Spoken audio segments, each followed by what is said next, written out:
Shalom à tous, Baruch Hashem, on a de reprendre le jardin de la paix, le mode d'emploi pour le Shalom Bayit, pour la paix conjugale.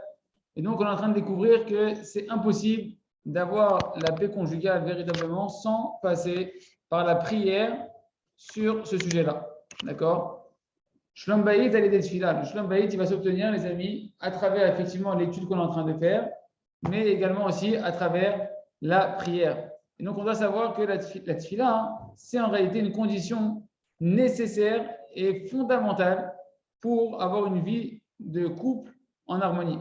Parce que sans prière, c'est impossible qu'un homme il arrive à avoir une véritable paix conjugale. Il n'y a rien qui pourra l'aider, il n'y a aucun conseil, truc et astuce qui pourra l'aider à avoir la paix conjugale. Il a beau étudier tous les livres du monde entier sur le sujet de la paix conjugale et essayer d'accomplir tous les meilleurs conseils qu'on lui donnera. Il pourrait essayer d'avoir les meilleurs traits de caractère qu'il faut et se comporter comme le meilleur mari.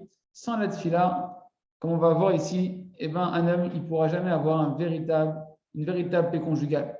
Et il y a plusieurs raisons à cela. On va voir 4 raisons essentiellement qui vont justifier ce qu'on est en train de dire. Première raison, déjà, c'est que d'avoir la paix dans un couple, c'est surnaturel.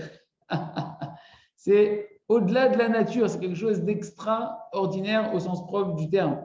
Comme c'est marqué dans la Gemara Kedosha, que c'est difficile, le couple, la notion du couple et du mariage, d'accord, elle est difficile pour Akadosh Baruch Hu Kaviachol, comme l'ouverture de la mer Rouge.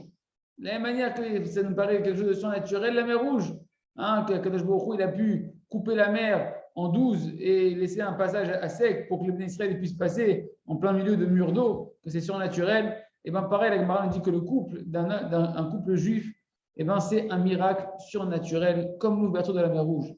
Pourquoi? Parce qu'en réalité, l'homme et la femme qui vont former ce couple-là, ils sont complètement opposés l'un de l'autre. Et pour pouvoir relier deux opposés, deux entités complètement opposées, avec une union véritable et une union qui va se maintenir, qui va être stable, il faut, les amis, un véritable miracle surnaturel. Il faut un changement de la nature. Or, quand on veut opérer des changements de la nature, on a besoin de la prière. Comme c'est marqué dans l'Écoute Moran, dans l'enseignement numéro 7, que la prière, elle est au-dessus de la nature. Parce que la nature, elle a des lois qui obligent un petit peu certaines choses que certaines choses vont se passer d'après les lois de la nature, mais la prière, elle peut transcender les lois de la nature et donc transformer la nature. Et en plus de ça, pour que véritablement qu'il y ait de l'amour entre un couple, un amour qui soit un amour constant et un vrai amour véritable, il faut que chacun du couple il prie pour l'autre. C'est une grande ségoula, c'est une grande ségoula de pouvoir augmenter l'amour dans le couple pour que cet amour il aille en grandissant et en augmentant lorsque chacun va se mettre à prier pour l'autre. Comme c'est marqué dans Sefer Hamidot de Rabbi Nachman, celui qui prie pour son ami, automatiquement son ami se met à l'aimer. C'est pourquoi si le mari se met à prier pour sa femme, alors grâce à ça, d'après ce qu'on vient de voir ici, sa femme va commencer à l'aimer. Et si la femme, elle se met à prier pour son mari, son mari va commencer à avoir de l'amour pour sa femme. Donc ça, c'est la première raison, les amis, qu'on vient de voir. Pourquoi la prière est nécessaire? Parce que c'est surnaturel de faire cette union entre l'homme et la femme et d'avoir une paix entre l'homme et la femme, c'est surnaturel. Et deuxième raison, c'est la même raison, c'est que l'amour va augmenter en fonction de combien l'un va prier pour l'autre. Dès qu'on prie pour une personne, ça augmente chez la personne pour qui on a prié, l'amour pour celui qui a prié pour elle. Deuxième raison, pourquoi la prière est nécessaire pour la paix conjugale, c'est que le mauvais penchant, le Yetzer Hara, il fait tout pour détruire la paix conjugale d'un couple. Comme c'est marqué dans Sichot Haran, enseignement numéro 263, il nous dit, Rabbi Nachman de Breslev, sache qu'au sujet des jeunes, les jeunes couples de la génération, c'est quelque chose que l'on voit fréquemment, très fréquemment, qu'il commence à y avoir au début de leur mariage des frictions qui font qu'ils se séparent de leur femme et qui vont se séparer à un certain moment de leur femme. Et des fois, cette séparation n'est pas que momentanée, elle peut finir par un véritable divorce, une véritable rupture, que Dieu nous en préserve. Et sur ça, il a dit Rabbi Nachman que c'était l'œuvre du mauvais penchant qui se met toutes ses forces dedans pour détruire l'entente conjugale qu'il y a dans un couple.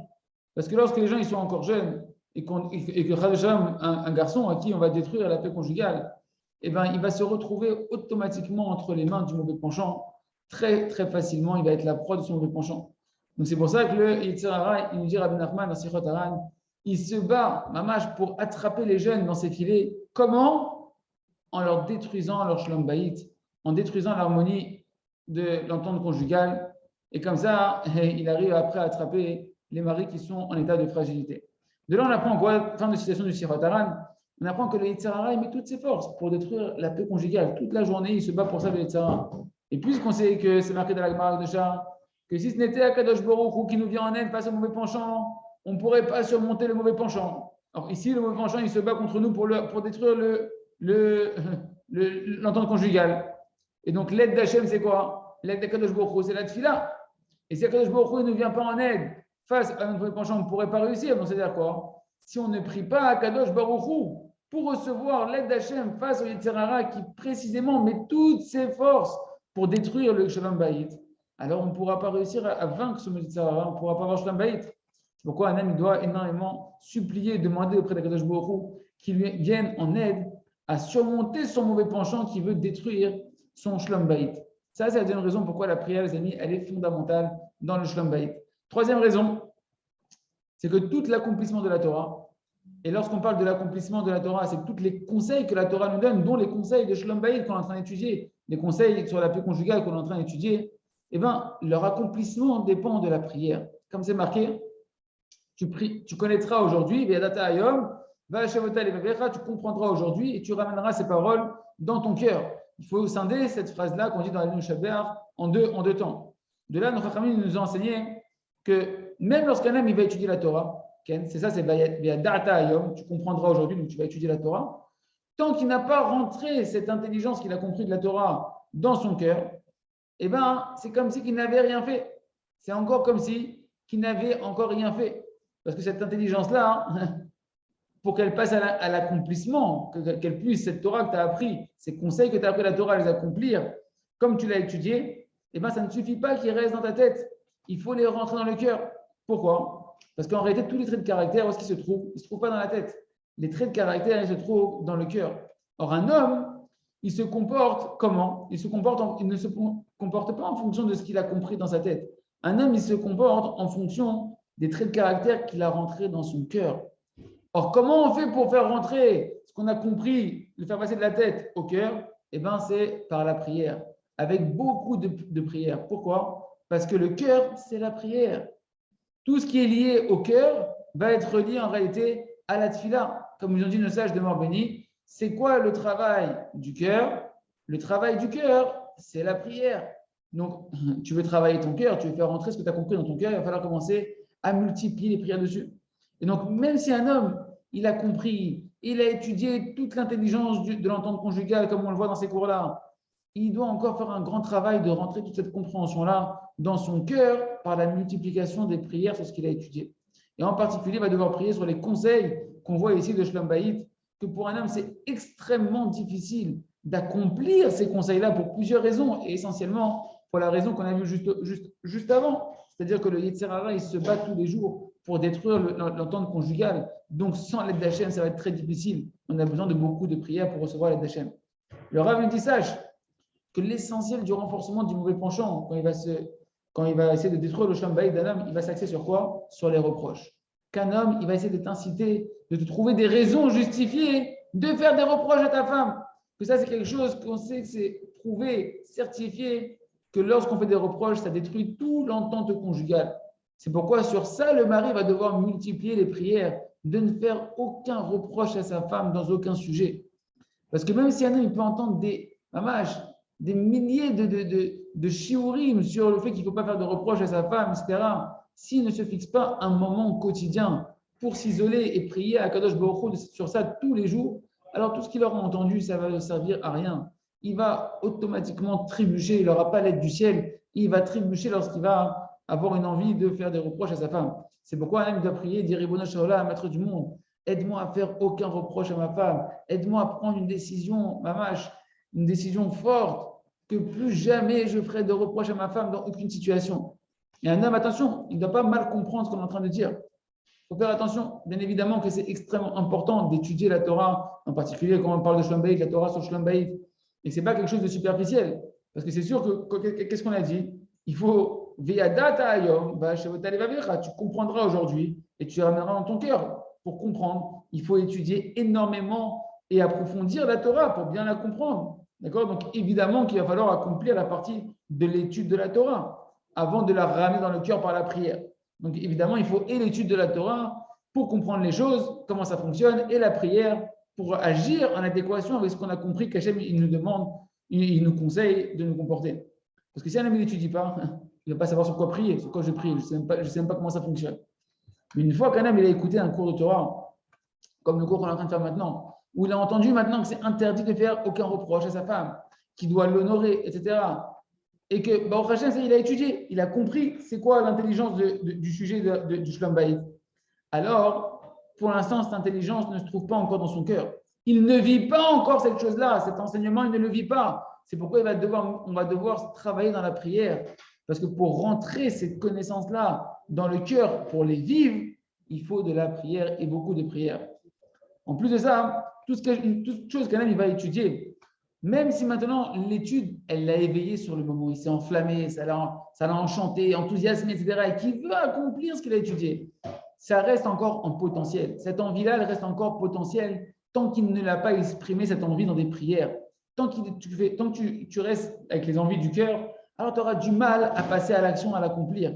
Parce que pour passer les volontés du cœur, du potentiel au concret, eh ben, il faut exprimer ces désirs-là dans sa bouche et multiplier les prières et les supplications pour la Kadosh Baruch Hu. C'est pourquoi c'est seulement lorsqu'un homme il veut quelque chose et qu'il se met à prier dessus et qu'il sort ses volontés du potentiel au concret dans ses prières, qu'à ce moment-là, il reçoit l'aide divine de pouvoir agir et passer ses désirs du potentiel au concret. Par exemple, quand on étudie ce livre-là, quand on est en train d'étudier le Jardin de la Paix, chaque chapitre que tu vas étudier, il va falloir que tu fasses une bonne prise de conscience de ce chapitre-là, de le résumer, d'accord, de le résumer de manière claire, point par point, quelle est la vérité sur le sujet que je suis en train d'étudier. Et une fois que c'est bien clair, que tu as un bon résumé devant toi, tu vas prier dessus pour que ce que tu as compris, ça rentre dans ton cœur. Et tu vas multiplier les supplications de pouvoir accomplir ce que tu as étudié et qu'Akadosh Baruch Hu te vienne en aide. Et si tu fais ça, alors tu verras des résultats extraordinaires et tu pourras agir en adéquation avec ton étude.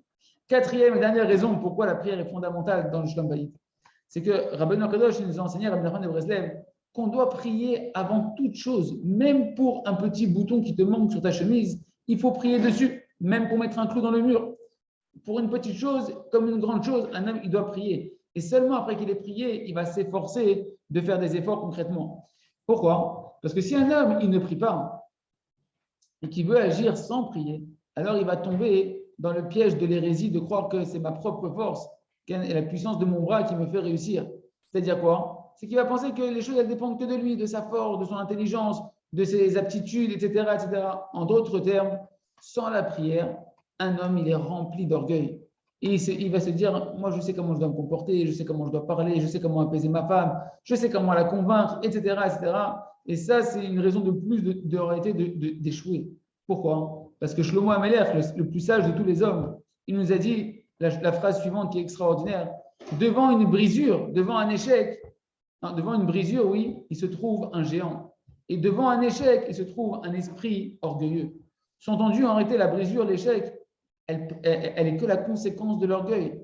Et donc, si tu veux marcher sans tefila, c'est-à-dire sans Hachem, donc tu es dans l'orgueil, donc tu es voué à l'échec. C'est pourquoi un homme, il va devoir multiplier les prières avant chaque chose, demander à Kadosh Baruch Hu qu'il l'aide à se comporter comme il doit se comporter en fonction de chaque sujet. Comment je dois parler à Kadosh Baruch Hu dans cette situation à ma femme, etc. Et il doit également demander à Kadosh Baruch Hu que les efforts qu'il va faire, qu'il les réussisse, que la démarche que je vais entreprendre avec ma femme, que ça réussisse, etc. Et ça pour tous les domaines de la vie. Concrètement, un homme qui marche sans la prière, alors c'est comme si on pourrait dire qu'il marche sans Akadosh Baruch Hu. Parce que lorsque tu fais quelque chose sans prier pour ça, c'est comme si tu disais, en fait, je n'ai pas besoin de toi, Akadosh Baruch Hu, dans cette situation. Chas de shalom, chas de shalom. Pourquoi je ne prie pas Hachem? Parce qu'au fond, dans mon cœur, c'est comme si je disais, Hachem, je vais me débrouiller, c'est pas grave, je n'ai pas besoin de toi. Est-ce qu'un homme, il peut réussir quelque chose sans Hachem? C'est évident que non. C'est pourquoi chacun, les amis, on doit prier pour chaque chose que l'on entreprend. Une petite chose comme la chose la plus grande. Et à plus forte raison, si pour une petite chose, il faut prier pour ne pas tomber dans l'hérésie et dans l'orgueil, combien à plus forte raison pour une grande chose qui est le Shlom Bayit, l'entente conjugale, qu'il va falloir multiplier les prières. Et sur ça, la fille du Baal Shem Tov, elle a dit que justement dans la tefila qu'on fait le Motzei Shabbat, Ribon Haolamim, à la sortie de Shabbat, il y a une prière que l'on fait et là-bas, on demande à Kadosh Baruch Hu qui nous ouvre les portes de l'aide divine, de la Siyata Deshmaya. Et elle a dit cette partie-là, quand on demande à Kadosh Baruch Hu de nous ouvrir les portes de l'aide du ciel, il faut la répéter, la répéter, la répéter, la répéter, la répéter cette prière-là. Pourquoi? Parce que l'aide du ciel, c'est la chose dont on a le plus besoin au monde dans notre vie. Baruch Hashem, Rav me dit qu'il a mérité de voir de nombreux couples que lorsque simplement le mari se réveillait à la tchouva, ou des fois même que c'était la femme qui se réveillait à la tchouva, et que le Rav leur a expliqué de ne pas mettre de pression sur le conjoint, Ken, et de ne pas détruire son shalom bayit. Parce que quand tu fais la pression et que tu commences à détruire le shalom bayit, ça enlève l'aide divine, la shrina, la présence divine, elle s'en va de la maison. Et simplement, toi, tu t'es éveillé, multiplie les prières, multiplie la joie, l'amour auprès de ta femme, la femme auprès du mari, quand c'est elle qui se réveille de son côté. Et le Rav, il leur a conseillé de faire au moins 10 minutes de prière, dites Bodedou, tous les jours, pour le conjoint qui n'est pas encore revenu Bitchouva. D'avoir tous les jours 10 minutes où demain, quand je me crois Hachem, fait que ma femme revienne Bitchouva, éclairera la lumière de la Emouna, éclairera la douceur de la Torah, la douceur des mitzvot, de la Tfila, de la Bodedou. Et ça s'appelle aimer véritablement sa femme, aimer véritablement son mari. Et le Rav me dit, tous ceux qui ont suivi mes conseils, ils sont revenus me revoir après une courte période pour m'annoncer que Baruch Hashem, leur conjoint aussi était revenu Bitchouva. C'est pourquoi, les amis, tout celui qui veut avoir le Shalom Bayit, qui veut avoir l'entente conjugale, il doit multiplier les prières pour ça. Qu'ils prennent ce livre-là, qu'ils prennent les CD, les enregistrements que l'on est en train de faire ici, qu'il étudie correctement et qu'il approfondisse et qu'il revienne dessus un nombre de fois incalculable, encore une fois et encore une fois, et qui prie sur ce qu'il étudie constamment. Quand tu feras ça, que tu auras une étude quotidienne et que tu auras des prières quotidiennes sur le sujet, c'est sûr que tu mériteras d'avoir Shalom Bayit, un véritable Shalom Bayit, et toutes les délivrances que tu attends à ta chaîne. Chazak ve nitrazek.